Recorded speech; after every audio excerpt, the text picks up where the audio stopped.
기도함으로 9월 1일 월요일 새벽 기도회 시작하겠습니다. 지난밤도 주님 안에서 편히 쉬게 하시고 새날 새아침 건강한 몸으로 살아갈 수 있도록 인도해 주신 하나님 은혜를 감사합니다. 이 시간 겸손한 심령으로 주님을 바라보며 의지하며 예배하오니 하나님 우리의 심령을 새롭게 하여 주시고 주님의 말씀을 듣게 하시고 주님의 말씀에 대하여 순종의 삶으로 나아갈 수 있도록 도와주시옵소서. 여러 가지 어려움 가운데 계신 성도님들을 위해 기도합니다. 고난 가운데 영적으로 넘어지거나 낙심하지 않도록 주님 붙들어 주시고 하나님이 친히 지키시고 돌보신다라는 것을 굳게 믿고 어려운 중에도 더욱더 주님을 찾고 구하는 그런 인생 될 수 있도록 주님 도와주시옵소서. 올려드린 이 예배 주님 기뻐 받아 주실 줄로 믿고 감사하며 거룩하신 예수님 이름으로 기도합니다. 아멘. 찬송가 285장을 부르겠습니다.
오늘 우리에게 주시는 하나님의 말씀은 로마서 1장 1절에서 7절 그리고 16절에서 17절의 말씀입니다.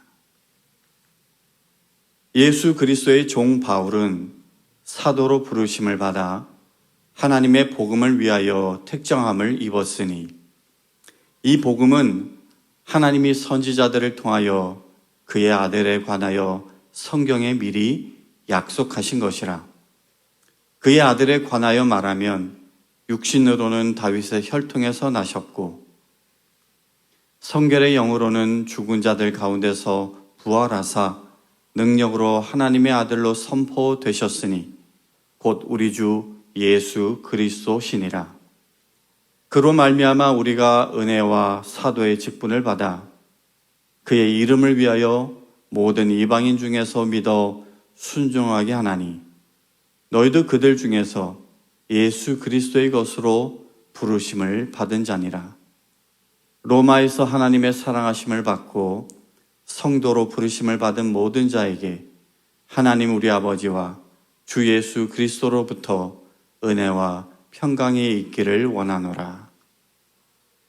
내가 복음을 부끄러워하지 아니하노니 이 복음은 모든 믿는 자에게 구원을 주시는 하나님의 능력이 됨이라. 먼저는 유대인에게요, 그리고 헬라인에게로다. 복음에는 하나님의 의의가 나타나서 믿음으로 믿음에 이르게 하나니 기록된 바 오직 의인은 믿음으로 말미암아 살리라 함과 같으니라. 하나님의 말씀입니다. 사도 바울은 로마에 있는 교회에 보내는 편지를 자신이 하나님의 복음을 위해 택정함을 입었다라는 말로 시작을 하고 있습니다. 그렇다면 여기서 바울이 말하는 복음, 그것은 무엇일까요? 그 복음의 핵심은 무엇이겠습니까? 다들 아실 것이라 믿지만 한마디로 말하면 예수 그리스도의 십자가입니다. 우리가 아는 것처럼 십자가의 복음을 위해 사도로 부름받은 바울은 복음을 위해서라면 자신의 생명까지도 귀하게 여기지 않을 만큼 그렇게 복음 증거에 헌신했습니다. 심지어는 복음을 증거하지 않으면 자신에게 화가 있을 것이다 라고까지 말했을 정도로 바울은 복음 전하는 일에 미쳐 있었던 사람이었습니다. 하지만 그런 바울이라 하더라도 사실 복음을 전하는 그 일은 열정과 노력만으로 되는 그런 쉬운 것이 아니었습니다. 특별히 유대인들에게 복음 증거가 쉽지 않았었는데 그 이유는 그들이 복음을 부끄러워했고 거리끼는 것으로 여겼기 때문이고 또한 헬라인, 즉 이방인들은 복음이 미련한 것이다 라고 여겼기 때문에 복음을 전한다라고 해서 순순히 일이 진행되는 것이 아니었습니다. 그러면 왜 유대인들은 복음을 부끄러워하고 거리끼는 것으로 여겼을까요? 먼저 유대인들은 오랫동안 메시아가 오실 것을 기대하고 기다렸죠. 그런데 그들이 기다렸던 메시아는 강력한 정치적 해방자로 이방의 압제, 당시 초대교회 때에는 로마의 압제이겠죠. 그 억압으로부터 이스라엘 민족을 해방시킬 그런 메시아였습니다. 다윗 같은 왕이 나타나서 구원을 베풀고 이스라엘의 영광을 회복할 그런 메시아를 꿈꾸며 기다렸습니다. 그런데 정작 자신이 그리스도다, 자신이 메시아다라고 하신 예수님은 그들의 기대와는 거리가 멀어도 너무나 멀었습니다. 유대인들이 기다리던 정치적 해방자 이려면 무엇보다도 강해야 했지만 예수님은 말구유에 태어나는 등 처음부터 너무나도 연약하고 초라한 종의 모습으로 오셨습니다. 무엇보다도 십자가에서 비참한 모습으로 달려 죽으신 예수님은 유대인들에게는 절대로 수용할 수 없는 모습이었습니다. 신명기 21장 22절 23절에 보면 나무, 즉 십자가 처형에 관한 말씀이 나옵니다. 사람이 만일 죽을 죄를 범함으로 내가 그를 죽여 나무 위에 달거든 그 시체를 나무 위에 밤새도록 두지 말고 그날에 장사하여 내 하나님 여호와께서 내게 기업으로 주시는 땅을 더럽히지 말라. 나무에 달린 자는 하나님께 저주를 받았음이라. 나무, 곧 십자가는 하나님께 저주받은 자의 표식이었지 메시아의 증거가 아니었던 겁니다. 그런데 메시아가 그런 의미의 나무에 달려 죽었다라고 하는 이것은 결코 받아들일 수 없는 것이었죠. 또한 신명기 말씀뿐만 아니라 아시는 대로 당시 로마 시대의 십자가형은 가장 비참하고 수치스러운 처형 방식이었습니다. 혹여 십자가에서 내려오거나 하는 그런 표적이나 기적이라도 일으켰다라고 하면 모를까. 십자가에 못 박혀 그대로 죽으신 그 예수님은 유대인들이 그토록 기다려온 메시아라고 한다라는 것은 말이 안 되는 일이죠. 그러니 당연히 부끄럽고 거리끼는 것일 수밖에 없었던 겁니다. 또한 이방인들의 눈에도 예수님은 그저 무능함 그 자체였으니 십자가의 도 역시 그들에게 비합리적이고 어리석고 미련한 것일 수밖에 없었을 겁니다. 유대인들이 복음을 거리끼는 것으로 여긴 또 다른 한 가지 이유는 그들이 자랑하던 율법과 복음이 충돌한다 보았기 때문이었습니다. 유대인들에게는 신의 산에서 하나님께로부터 언약, 즉 율법을 받은 백성이다라는 대단한 자부심이 있었습니다. 그렇기에 하나님으로부터 받은 그 율법을 준수하는 그것이야말로 의로움의 길이다라고 믿었습니다. 그런데 바울이 전하는 복음은 율법의 행위가 아니라 오직 믿음으로 말미암아 의롭다 여김을 받는다라는 것이었습니다. 그렇게 믿음과 은혜만을 강조하는 복음은 유대인들의 오랜 종교적 자랑, 종교적 자부심을 무너뜨리는 메시지였기 때문에 거부할 수밖에 없었던 거죠. 또한 유대인들은 자신들이 하나님께서 선택하신 백성이라는 민족적 자부심으로 살아왔습니다. 그래서 그들은 이방인을 멸시했죠. 하지만 바울은 믿는 자에게 구원을 주시는 하나님의 능력인 복음은 유대인에게만이 아니라 그들이 멸시해온 이방인에게도 주어졌다라고 했습니다. 16절이죠. 내가 복음을 부끄러워하지 아니하노니 이 복음은 모든 믿는 자에게 구원을 주시는 하나님의 능력이 됨이라. 먼저는 유대인에게요, 그리고 헬라인에게로다. 이것은 그들의 민족적, 종교적 특권의식에 정면으로 도전하는 것이었고, 오랫동안 자기들은 특별하다라는 그런 배타적인 신앙으로 살아왔던 유대인들에게는 큰 충격이 아닐 수 없었습니다. 해서 그들은 복음을 거부했던 겁니다.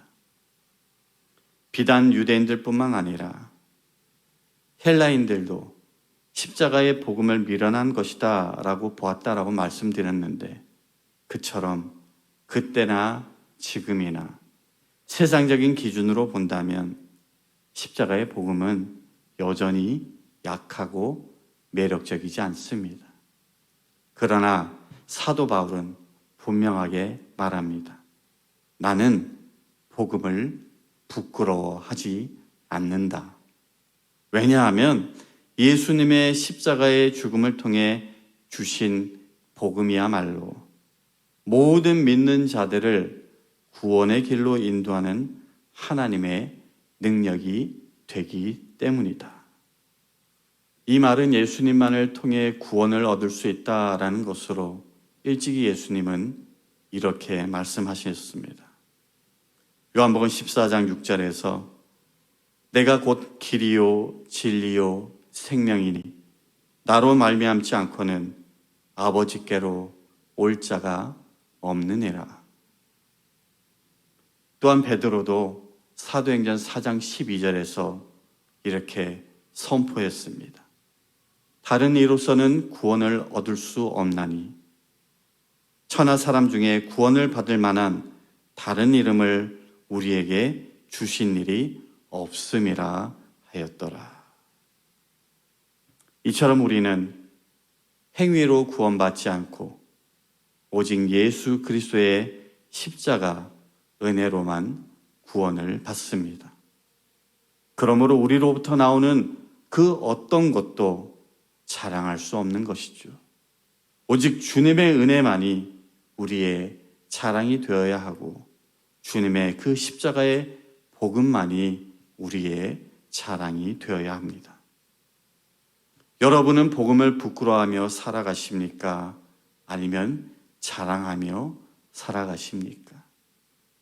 초대교회 성도들은 원형 경기장에서 사자와 같은 맹수에게 잡아먹히면서도 예수는 주님이시다라는 그 고백을 끝까지 지켰습니다. 그리고 그들의 피가 초대교회의 씨앗이 되었습니다. 우리나라에도 신앙을 고백하다가 순교한 많은 믿음의 선배들이 있었습니다. 그들은 예수를 믿느냐라는 그 질문 앞에 예, 내가 예수님을 믿습니다라고 고백하며 그렇게 목숨을 잃었습니다. 세상은 그들을 어리석다, 미련하다라고 여기지만 하나님 앞에서의 그들은 복음을 끝까지 부끄러워하지 않은 복음의 참된 증인들인 겁니다. 사랑하는 성도 여러분, 우리도 사도 바울처럼 복음을 자랑하는 자로 그렇게 살아가길 원합니다. 모든 믿는 사람을 구원하는 능력이 되는 그 복음 때문에 우리가 지금 이렇게 마음껏 신앙생활을 할 수 있는 것이잖아요. 이것을 기억하고 감사하며 차별 없는 복음의 증인으로 우리들도 살아가야 할 텐데 어떻게 해야 되겠습니까? 기회가 있을 때마다 입술로 예수님을 담대히 고백하시고 삶 속에서 사랑과 섬김의 모습으로 복음을 증거하고 물질과 시간과 은사를 들여 복음 전파에 동참하는 그런 우리 모두가 되길 원합니다. 세상의 자랑거리는 아무리 많아도 언젠가는 결국은 사라지고 맙니다. 그러나 예수 그리스도의 복음은 영원합니다. 오늘 하루 여러분의 가정과 일터와 삶의 자리에서 복음을 자랑하는 증인으로 온전히 살아가는 여러분 모두가 되시기를 주님의 이름으로 간절히 축원합니다. 기도하겠습니다. 하나님, 우리도 바울처럼 복음을 부끄러워하지 않고 담대히 선포하며 살기를 원합니다. 세상은 복음을 미련하다라고 조롱하며 비웃지만 우리는 복음이 모든 믿는 자에게 구원을 주시는 능력이 됨을 굳게 믿고 모든 삶의 자리에서 예수 그리스도를 자랑하며 살아갈 수 있도록 주님 도와주시옵소서. 입술로만이 아니라 삶으로 복음을 증거하기를 원합니다. 많은 사람들에게 사랑과 섬김으로 복음을 보여주고 그들을 향한 하나님의 은혜를 전하는 도구로 쓰임받는 우리 모두가 될 수 있도록 주님 축복하여 주시옵소서. 이제는 우리 주 예수 그리스도의 은혜와 하나님 아버지의 극진하신 사랑과 성령님의 감화감동 교통하심이 이제 다시 복음을 자랑하며 살기로 결단하고 나아가는 모든 성도님들 머리머리 위에 지금부터 영원까지 함께 하시기를 간절히 축원하옵나이다. 아멘.